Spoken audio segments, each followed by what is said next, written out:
Greg's garden tour.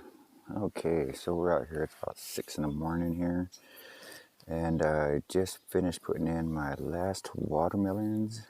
I'm putting these just straight into the ground, giving them about I don't know, 18 inches around. Then I'll cover it with cardboard to protect the roots, but trying to keep that overall, I guess, the root coverage around into the yard. Those are basically just weeds that are growing around it and whatever, but for the time being, they're putting water, they're adding water nutrients into the soil, so they're helping. They're not worthless. So weeds do have some purpose, and they're good for protecting the soil, which is great. It's that's what they do. They spray over the top of it and keep everything covered. These are little trees that I started out from, little branches and whatnot, little stuff I cut back in March, I think, and so they've been in here, just letting them root, and it's more experimental than anything than knowledge. I just stuff I'm trying, videos that I watch, whatever, and then I just try to pull it off. There's a difference between pots and then the soil. These are all transplanted from pots. This is a sunflower here, so it's different. These are late starts tomato plants that they're not getting enough sun over here in this corner. I don't think the trees are kind of blocking them from the sun. This guy's getting to be a pretty alright though. He gets that later sun. Okay, so let's see. It's been pretty rough on these onions and whatnot on this little bed here, because my daughter likes to crawl in there and walk around and look at stuff and unintentionally stomping and pressing stuff down, so it's a little compact. And I think the roots are having a little issue spreading out, but they're fine. They're gonna make it. They just probably won't produce as much as I want them to.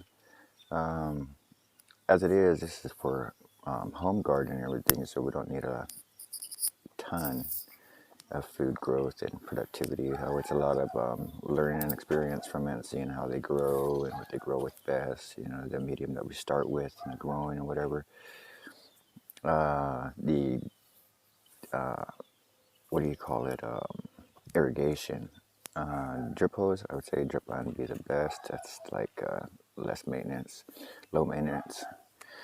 I'm out here and I'm trying not to hit any of my plants with a hose, and then I use like Bulger cans of water, so I used to go around and hit my soil spots, and a little bit time consuming.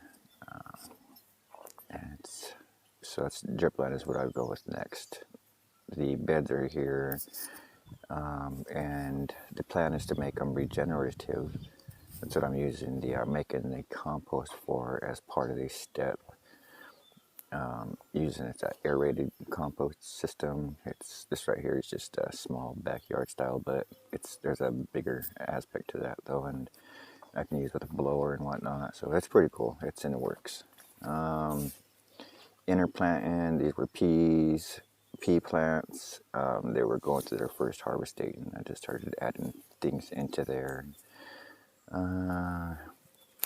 Let's see. Oh yeah, okay, so these were radishes. They were bottom of my bag, and I've harvested from them. These were oddballs, like the sunflower plants in the wrong size, in the shade. It should be in the sun. Rhubarb. Yeah, these are the pea plants, and I should have, and I'll do it next year, succession planting. You gotta be, if you want to keep on being able to harvest peas for a while, don't plant them all at once, because once you harvest them, then they're gone. So these are the tomatoes, and right here, so a lot of them, I think I've got about 20 flowers per plant on those, so we're doing pretty well. The stalks are getting thick, and yeah, so I learned a lot in that. That's something I might want to. Lettuce, like I was talking about, successful planting. I harvested those, and now there's no more. So I'm on a waiting game, and it's getting towards summer, getting hot, so probably not going to be doing any more of those this year, I don't think. And yeah, that's the garden, man, and learned a lot.